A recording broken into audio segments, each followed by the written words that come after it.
আজ আমার পরিবেশনায় রয়েছে বিশ্বকবি রবীন্দ্রনাথ ঠাকুরের কবিতা সাধারণ মেয়ে। আমি অন্তঃপুরের মেয়ে, চিনবে না আমাকে। তোমার শেষ গল্পের বইটি পড়েছি শরৎবাবু, বাসি ফুলের মালা। তোমার নায়িকা এলোকেশের মরণ দশা ধরেছিল ৩৫ বছর বয়সে। ২৫ বছর বয়সের সঙ্গে ছিল তার রেশারেশি। দেখলেম তুমি মহদাশয় বটে, জিতে দিলে তাকে। নিজের কথা বলি, বয়স আমার অল্প। একজনের মন ছুঁয়েছিল আমার এই কাঁচা বয়সের মায়া, তাই জানি পুলক লাগতো আমার দেহে। ভুলে গিয়েছিলেন অত্যন্ত সাধারণ মেয়ে আমি। আমার মতো এমন আছে হাজার হাজার মেয়ে, অল্প বয়সের মন্ত্র তাদের যৌবনে। তোমাকে দোহাই দিই, একটি সাধারণ মেয়ের গল্প লেখো তুমি। বড় দুঃখ তার, তার স্বভাবের গভীরে অসাধারণ যদি কিছু তলিয়ে থাকে কোথাও, কেমন করে প্রমাণ করবে সে? এমন কজন মেলে যারা তা ধরতে পারে? মন চায় না সত্যের খোঁজে, আমরা বিকিয়ে যাই মরীচিকার দামে। কথাটা কেন উঠলো তা বলি। মনে করো তার নাম নরেশ। সে বলেছিল কেউ তার চোখে পড়েনি আমার মতো। এত বড় কথাটা বিশ্বাস করব যে সাহস হয় না, না করব যে এমন জোর কই। একদিন সে গেল বিলেতে, চিঠিপত্র পাই কখনো বা। মনে মনে ভাবি, রাম রাম, এত মেয়েও আছে সে দেশে, এত তাদের ঠেলাঠেলির ভিড়, আর তারা কি সবাই অসামান্য?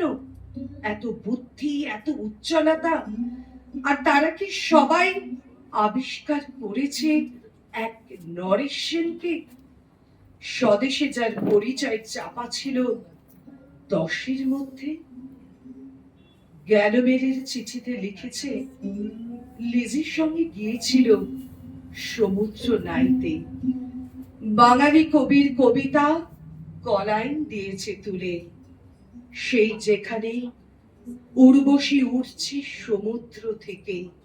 তারপরে বালির পরে বসল পাশাপাশি, সামনে দুলছে নীল সমুদ্রের ঢেউ, আকাশে ছড়ানো নির্মল সূর্যালো। লিজি তাকে খুব আস্তে আস্তে বললে, এই সেদিন তুমি এসেছো, দুদিন পরে যাবে চলে।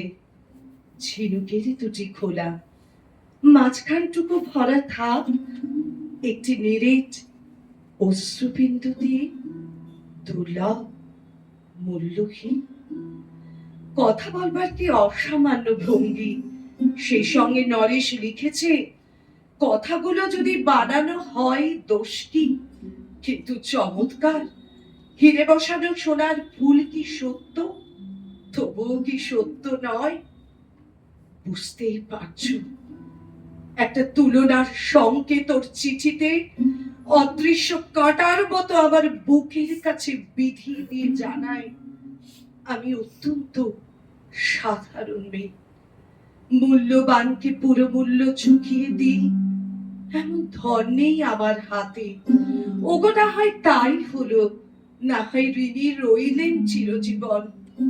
পায়ে পড়ি তোমার, একটা গল্প লেখো তুমি শরৎ বাবু, নিতান্ত সাধারণ মেয়ের গল্প, যে দুর্ভাগিনীকে দূরের থেকে পাল্লা দিতে হয় অন্তত ৫-৭ জন অসামান্যার সঙ্গে, অর্থাৎ শব্দরথিনীর মার।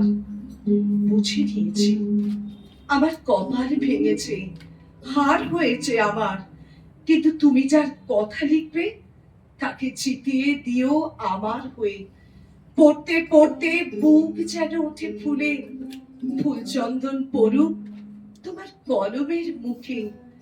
তাকে নাম দিও মালতী, ওই নামটা আমার, ধরা পড়বার ভয় নেই।